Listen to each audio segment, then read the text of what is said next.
प्रभु यीशु के सामर्थ्य नाम में आप सबको जय मसीह की। Praise the Lord. आइए आज के मनन के लिए हम प्रभु के पवित्र वचन को निकालें। मेरे साथ यशायाह नबी की किताब निकालिएगा, उसका 55 अध्याय 55, यशायाह 55 अध्याय उसका वचन 8। यहाँ इस प्रकार से प्रभु के वचन में लिखा है, क्योंकि यहोवा कहता है, मेरे विचार और तुम्हारे विचार एक समान नहीं है, न तुम्हारी गति और मेरी गति एक सी है। Praise the Lord, hallelujah.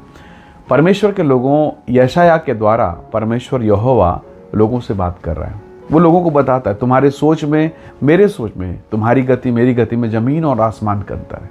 कई बार हम परमेश्वर से जब हम प्रार्थना करते हैं, जैसे एक उदाहरण समझिएगा, एक व्यक्ति जो उड़िया भाई है, जो उड़ीसा भाषा का या उड़िया भाषा का जानकार है, जब वो प्रार्थना करेगा तो सबसे अच्छी प्रार्थना कौन सी भाषा में करेगा? अपनी मातृभाषा में। मैं अगर छत्तीसगढ़ का हूँ तो मैं छत्तीसगढ़ी में अच्छे से प्रार्थना कर सकता हूँ, कोई हिंदी वाला हिंदी में, कोई इंग्लिश वाला इंग्लिश में। तो जिस व्यक्ति का जितना बौद्धिक विकास है, जो जैसा है, वो वैसे ही प्रार्थना करेगा। तो कई बार मैं मनुष्य होने के नाते मेरी जो प्रार्थनाएं होती है वो मनुष्य की समझ, मनुष्य के ज्ञान और मनुष्य के बुद्धि के अनुसार होगा। मैं मनुष्य हूँ, इसलिए मेरी सारी प्रार्थनाएं मनुष्य के हिसाब से होगा। मैं कई बार प्रार्थना करता हूँ और मुझे मालूम है कि ये नहीं हो सकता, ये असंभव है, ये बहुत कठिन है, नहीं हो सकता। आपको याद होगा, मरियम ने, मार्था ने, प्रभु यीशु मसीह आ गए चौथे दिन, 4 दिन के बाद जब वो मृत्यु हुई लाजर की, वो आए और मरियम और मार्था को जब उसने कहा कि चलो मुझे लाजर की कब्र के पास लेकर चलो, तो मरियम और मार्था ने कहा, नहीं प्रभु, आप उससे प्यार करते थे, हम जानते हैं, आपका प्रिय मित्र है, पर नहीं, अब जाने लायक नहीं है, क्योंकि वहाँ जाएंगे बहुत तकलीफदायक करने। यीशु मसीह के साथ चले गए और अब जो कहा, उस कब्र के दरवाजे को, उस ढक्कन को खोलो, पत्थर को हटाओ, तो कहा, प्रभु अब तो बिल्कुल नहीं, क्योंकि अब दुर्गंध है, अब बदबू है, सड़ गया है। तो कई बार मनुष्य होने के नाते हमारे अपने विचार काम करते हैं और ये स्वाभाविक है, नेचुरल है। ये हमारे अपने विचार काम करते हैं। हम सोचते हैं कि नहीं परमेश्वर, आप ये नहीं कर पाएंगे। कई बार हम प्रार्थना करते हैं, आपको याद होगा, पतरस बंदीगृह में था और कलीसिया लो लगा के प्रार्थना कर रहे थे, प्रभु पतरस को बंदीगृह से, उस जेल से बाहर निकालिए। प्रभु ने अपने दूत को भेजा और निकाल दिया। और जब निकाल दिया तो वही पतरस जहाँ प्रेयर हो रहा था, उसी घर में आके खड़ा हो गया। आपको याद होगा, वहाँ की दासी ने कहा, अरे यहाँ तो पतरस आ गया।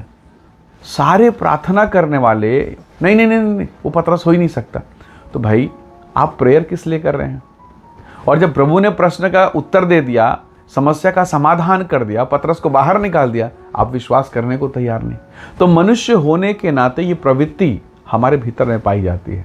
इसीलिए कई बार हमारी प्रार्थनाएं शारीरिक होती हैं, कमज़ोर होती है, पर जब आप वचन को पढ़ेंगे, वचन का इस्तेमाल करेंगे, वचन में टिके रहेंगे, बने रहेंगे, तो आपकी प्रार्थनाएं मनुष्य के समान नहीं हो। आपकी प्रार्थनाएं पवित्र आत्मा के अनुसार होगा। इसीलिए तो रोमी की किताब, उसके 8 अध्याय, उसके वचन 26, उसके वचन 27 में लिखा है कि हमें नहीं मालूम प्रार्थना किस रीति से करनी चाहिए, परंतु पवित्र आत्मा आप ही आए भर भर कर, जो बयान से बाहर है, जिसका वर्णन हम नहीं कर सकते, बयान से बाहर है, हमारे लिए विनती करता है। और आत्मा का जांचने वाला, मनों का जांचने वाला परमेश्वर जानता है कि परमेश्वर की आत्मा, उस आत्मा के मन से उसकी मर्जी क्या है। Praise the Lord. तो प्रभु के लोगों, कई बार हम शरीर पर प्रार्थना करते हैं, अपने सोच और विचार के अनुसार प्रार्थना करते हैं। परमेश्वर बार बार कह रहा है कि तुम्हारी गति और मेरी गति एक सी नहीं है। इसलिए प्रभु यीशु मसीह ने बहुत सुंदर एक प्रार्थना सिखाया। उसने कहा, पिता ये कटोरा टल जाए, मेरी नहीं। उसने कहा, प्रभु ये कटोरा टल जाए, पर मेरी नहीं, तेरी इच्छा पूरी हो। हालेलुया। हमें प्रभु ने एक उदाहरण दिया है। तो कई बार हम प्रार्थना करते हैं, कई बार हम निराश हो जाते हैं, मांगते मांगते थक गए, अभी तक हुआ नहीं, और इतना निराश कि अब तो प्रार्थना में बैठने का मन नहीं कर रहा है।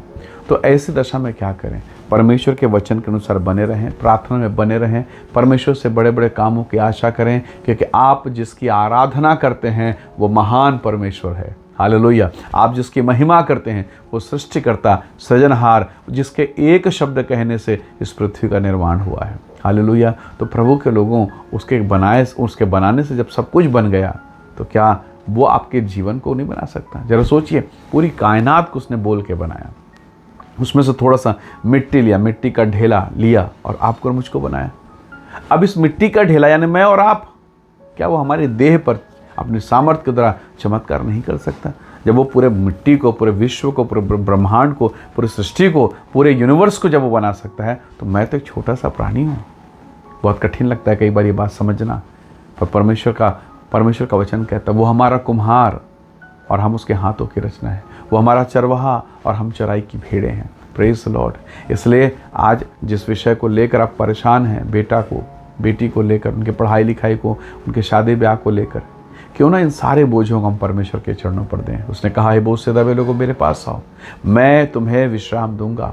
और वही परमेश्वर हमें विश्राम देगा, अनुग्रह देगा और अपनी महिमा, अपने ग्रेस से भरपूर करेगा।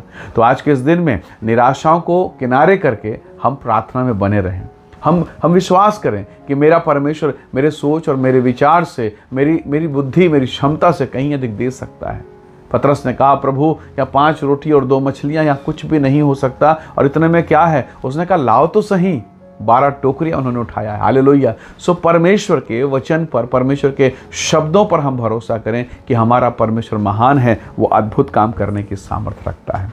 हालेलुया। वो आपके लिए अपनी गति के अनुसार काम करेगा, अपनी सामर्थ्य से वो काम करेगा। प्रभु महान है, उसकी महानता पर भरोसा करें। आइए दुआ करें, प्रभु के नाम का धन्यवाद करें। प्रेमी पिता, हम आपका धन्यवाद करते हैं, हमें बुद्धि, ज्ञान और समझ दे, ताकि हम तेरी गति, तेरे महान उपस्थिति को समझें और तुझसे उस प्रकार से बातें करें जैसा तू चाहता है। हे पवित्र आत्मा, हमारी बोली, भाषा, हमारे विचार, आचार, जो कुछ भी है वो सब आपकी अगुवाई के अनुसार, आपके नियंत्रण के अनुसार हो। हर एक भाई बहनों को जिस संदेश को सुनते हैं, यीशु के नाम से आशीष मिले और ये सब आशीषित होने पाएं। सारी महिमा आपको देते हैं, यीशु के सामर्थ्य नाम से मांगते हैं।